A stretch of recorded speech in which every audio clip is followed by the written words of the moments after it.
स्टेशनला येत होतो आणि पुढे येताना आम्ही गाडी येत होती, रिक्षा होता आणि मागून गाडी आली. त्याला मी थांब म्हणते, थांब, तरी त्याने आम्हाला ठोकलं आणि त्याने गाडी सोडून दिली आणि पुढं पळत आला. आणि एक दोन गाडीवाले होते, ह्यांचेच होते, त्यांनी थांबवलं रिक्षावाल्याला. त्यांनी थांबवलं की त्यांनी गचुरं धरलं, माझं धरलं अगोदर, नंतर त्याचं धरलं. मग मला 2 चापटी मारल्या, मला असं ढकललं आणि त्याला भरपूर मारलं. त्याला चक्कर आले, तो बेशुद्ध पडला. आम्ही उचलतो, ते मला उचलना तरी वरून आम्हाला मारते. आम्ही दादा बोलते 4 वेळेस, दादा नको दादा, काय झाले सांग. तर त्याने तरी मारतच होता वरून आम्हाला. हे सगळे आरडत होते गाडीत. ते बाळ होतं माझ्या मांडीवर, ते बाळाला पण हिसकावून घेतलं, ते खाली पडलं. हिला मारलं. आई होती माझ्या सोबत आणि एक काकू पण होत्या ना दुसऱ्या, त्यांचं पण माझं गळ्यातलं तोडलं, अंगठी काढली.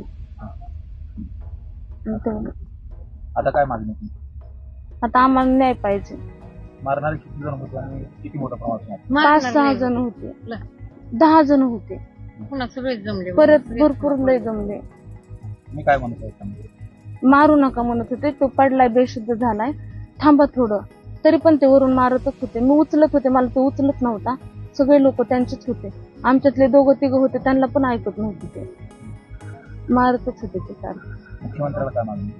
आम्हाला न्याय पाहिजे.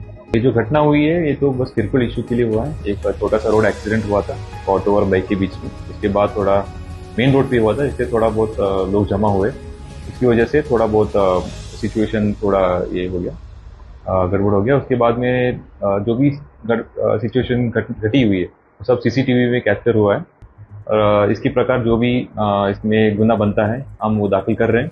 करके बाद इसके पास जो भी स्ट्रिक्ट एक्शन होगा वो हम एक्शन हम ले लेंगे। लोगों के लिए क्या आह्वान होगा?